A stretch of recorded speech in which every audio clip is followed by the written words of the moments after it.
Hey everyone, the Dark Knaik is here. 6 years ago, Lee Rowlands won a lottery of $190,000. 6 years later, she is a drug addict and a jobless woman.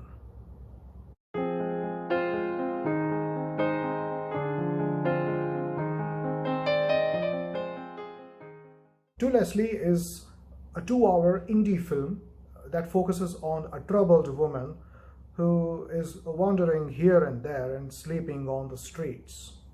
She recently got kicked out of a motel.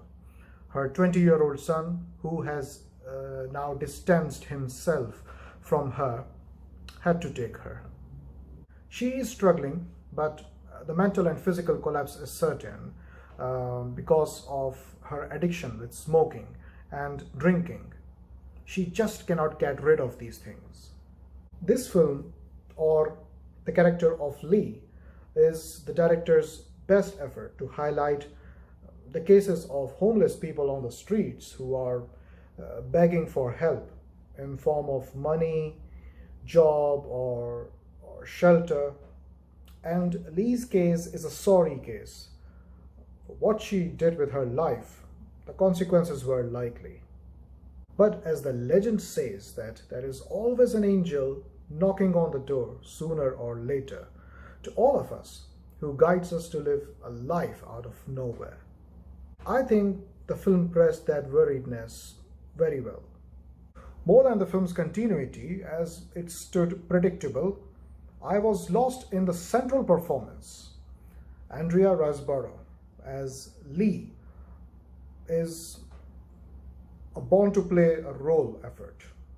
A performance that makes me assume that what I watched was not dramatized at all.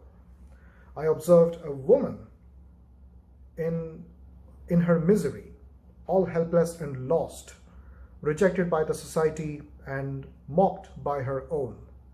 Her body language, her mannerism were all just outstanding.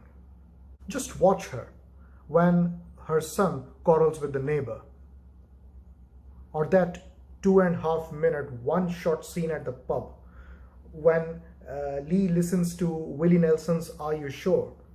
and then she is lost and frost in melancholy. My favorite scene is the unexpected mother-son reunion. Every inch of emotion was wholeheartedly felt there.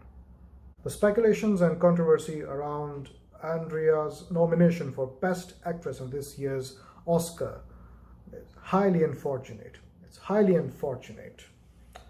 I'm not sure if the rules are violated. Will the nomination be dropped? It will be a huge insult. Director Michael Morris and his wife organized a celeb-backed campaign to get her nominated, whereas the Academy rules forbid individuals from personally or directly lobbying voters in campaign-related communications. Whatever is happening out there, I am looking at a critical matter. What is the fate of small-budget indie films? How to reach the Oscar if the film is lesser known, but has all the potential to pick a couple of nominations at the Oscar, if not a few? There has to be a way. This film has 97% of positive backing from the aggregate of critics' reviews on Rotten Tomatoes. But guess what? This film has grossed only $27,000 in business. $27,000. But this doesn't mean that Andrea didn't deserve it at all. This doesn't mean that she didn't perform well. There has to be a way. I recommend you all to watch this film for Andrea's performance. I'm Sunny Naik.